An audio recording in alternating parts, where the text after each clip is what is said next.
Dun dun dun dun dun dun dun. Dun dun dun. That was not broke before I did this. Neither was this. The only thing bad about this is that it had so much fucking slop in it. You could straighten it out over here, and this one you could tell. That was what it looked like before I took it off. Well, not that, but that. Chain linkage. Now come over here. Performance timing set. It's like brand new. That's because I spent the actual fucking money and got the one that works for my car. Yeah. Oh, and it's so pretty. And it's a double roller. It's gonna be a little noisy, but I mean, compared to the single roller, it's a little bit more heavy duty, and it's gonna last longer. Hopefully, it'll probably last longer than the car. Ooh. I got done banging in the new front seal. I kind of did it a little wonky, but hey, look, I guess it cleans up better on camera. You can't see all the flat spots where I hit it, but you know what? I didn't ruin the rubber, and that's the only thing that matters. I checked it all the way around. It's seated, but it still sticks out a little bit, and it almost looks uneven, especially there than down there. But it's seated, so that has to mean it's in. Like, it's literally seated all the way around. I even peeled back the rubber a little bit inside of here so I could see all the way around the top of this lip right here. And it's seated, so I'm gonna trust it. Even though the other, when I took out the old one, it was flush, but I can already tell right now that that one was a lot shallower.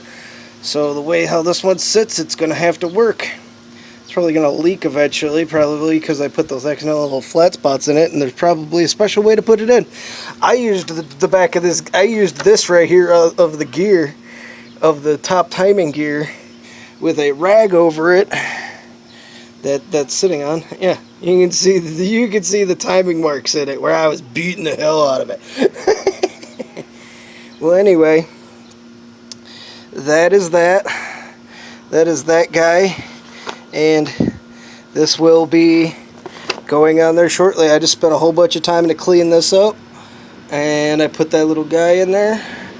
Now this is going in loose until I get a torque wrench over here that my brother's letting me borrow so I could do up the bolts on that. And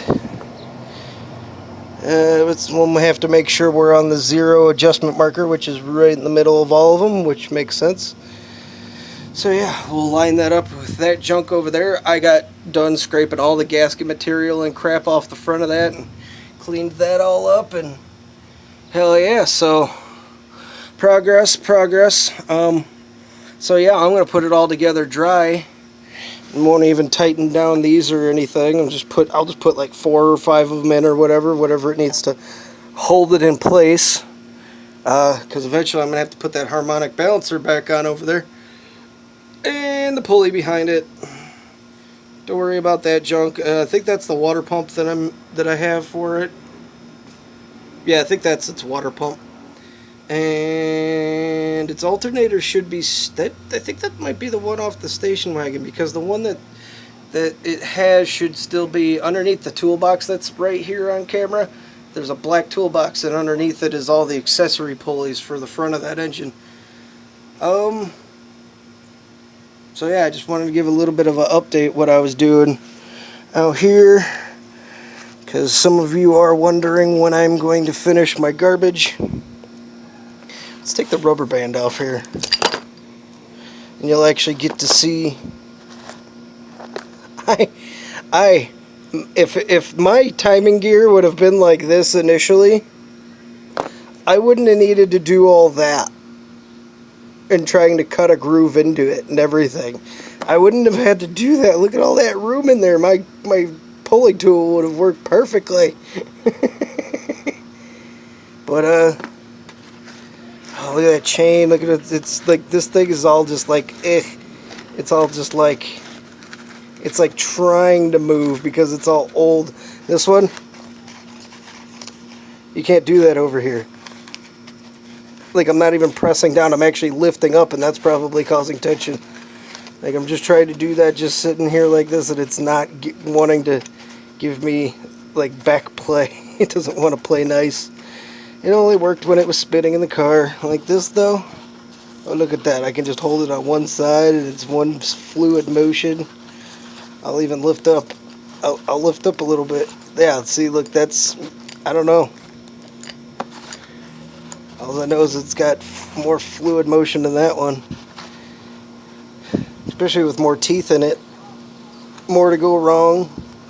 More parts is more of something more to go wrong. But double roller is the way to go, especially if you want that that grip. It's supposed to be better than stock, and it only costs what, about $37 from Summit. So we have instructions. Billet 9 steel. Crank sprockets. Give the installer the ability to correct or reposition camshaft timing. I don't know. Why is that not wanting to focus? The focus is back here.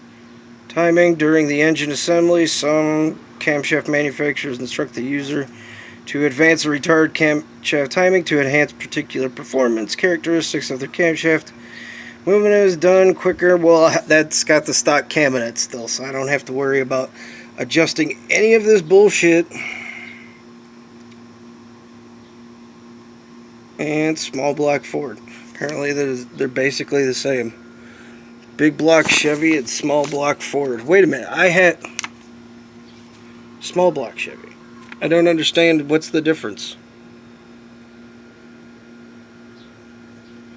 3151B9, 3110B9, and 3100. So what's mine? The 100. Good. So I have the small block Chevy one. I would be pissed if they sent me the wrong one. Be like, I don't have a big block, but thank you for giving me confidence, or no, thanks for taking away my confidence that I could have had a bigger engine. I wanted to put a bigger engine. 454s are fucking dirt cheap these days, but that 350 was dirt cheap too, so yeah. We're getting it done. Little by little. Hopefully soon. Every time I say I'm going to get it done soon, so I'm just going to keep saying soon, and one of these days I'm going to be right. So we'll get it done soon. Alright. Until then, later.